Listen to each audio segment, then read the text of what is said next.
नमस्कार। चलिए field craft और बैटल क्राफ्ट के कुछ बहुत ही ज़रूरी कॉन्सेप्ट्स को समझते हैं। ये उन सभी के लिए खास तौर पर मददगार होगा जो सर्टिफिकेशन एग्जाम की तैयारी कर रहे हैं। तो देखिए, हम इसे 5 हिस्सों में समझेंगे।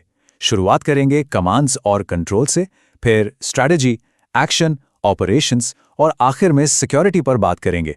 ये हमारा आज का पूरा रोड मैप है। तो सबसे पहले बात करते हैं कमांड्स और कंट्रोल की। देखिए, जंग के मैदान में सही कम्युनिकेशन ही सब कुछ है। ये किसी भी कामयाब ऑपरेशन की सबसे पहली सीढ़ी है। इसमें सबसे पहला और सबसे ज़रूरी रूल है फायर अनुशासन, यानी फायर डिसिप्लिन। इसका मतलब सिर्फ गोली चलाना नहीं है। इसका मतलब है ये पक्का करना कि हर गोली सही टाइम पर, सही निशाने पर लगे। ये सिर्फ गोला बारूद बचाने की बात नहीं है, बल्कि हर फायर को असरदार बनाने की बात है। अच्छा, तो कमांडर ऑर्डर देता किसे है? अपनी फायर यूनिट को। ये सैनिकों का एक दल होता है। अब ये यूनिट 3 तरह से फायर कर सकती है। कंसंट्रेटेड फायर, जब सब एक ही टारगेट पर फायर करते हैं। डिस्ट्रीब्यूटेड फायर, जब दुश्मन एक लाइन में फैला हो। और एरिया ऑफ फायर, जो उस पूरे इलाके को कवर करता है जिसकी जिम्मेदारी उस यूनिट की है। फायर का जो ऑर्डर है वो एक चेन में ऊपर से नीचे आता है।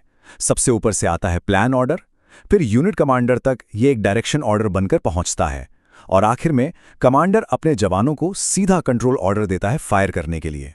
तो सवाल ये है कि एक क्लियर फायर कंट्रोल ऑर्डर कैसे दिया जाता है। इसके लिए GRIT सीक्वेंस को याद रखना बेहद जरूरी है। लड़ाई के शोर में कोई कंफ्यूजन ना हो, इसलिए ये बना है।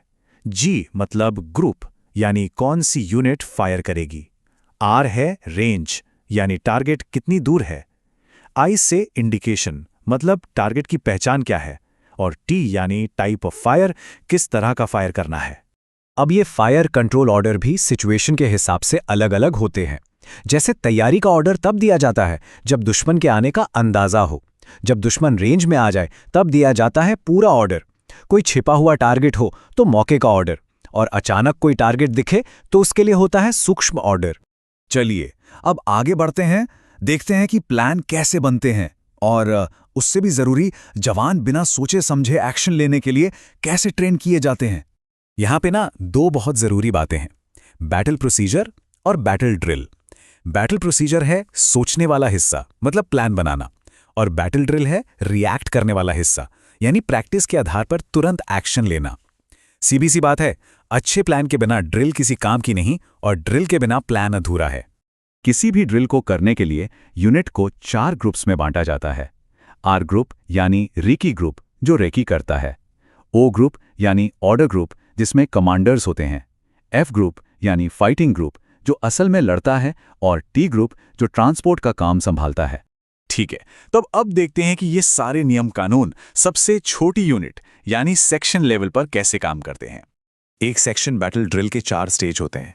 पहला, दुश्मन की तरफ से फायर आने पर फौरन एक्शन लेना। दूसरा, दुश्मन की लोकेशन पता करके उसे वहीं रोक देना। तीसरा, सही मौके पर हमला करना। और चौथा, टारगेट पर कब्जा करने के बाद फिर से अपनी पोजीशन को मजबूत करना, यानी रीऑर्गेनाइजेशन।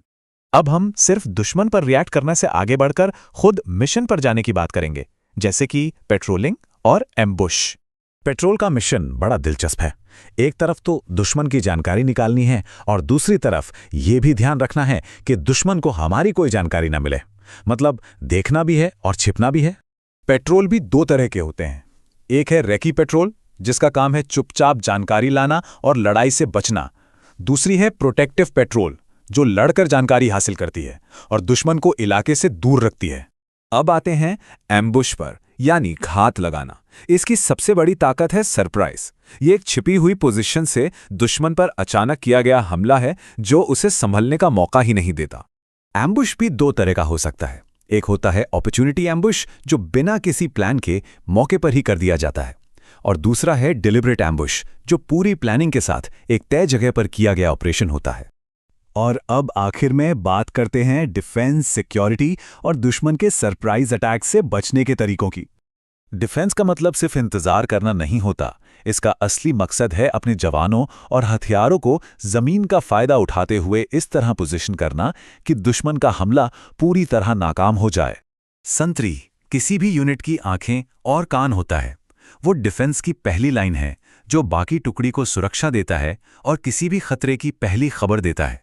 सोचिए, अगर कोई यूनिट एम्बुश में फंस जाए तो क्या करना चाहिए? पीछे हटना सबसे गलत फैसला होता है। सही तरीका है फौरन जवाबी फायर करना और सीधा दुश्मन की तरफ ही हमला बोल देना। सुनने में शायद उल्टा लगे, लेकिन इसी आक्रामक एक्शन से दुश्मन का जाल तोड़ा जाता है। इसी को डी एम्बुशिंग कहते हैं। और ये सब हमें एक आखिरी सवाल पर छोड़ जाता है, जमीन पर एक सैनिक के लिए जिंदा रहने के लिए ज्यादा जरूरी क्या है? एक बहुत डिटेल्ड प्लान या एक परफेक्टली की गई ड्रिल? सोचने वाली बात है।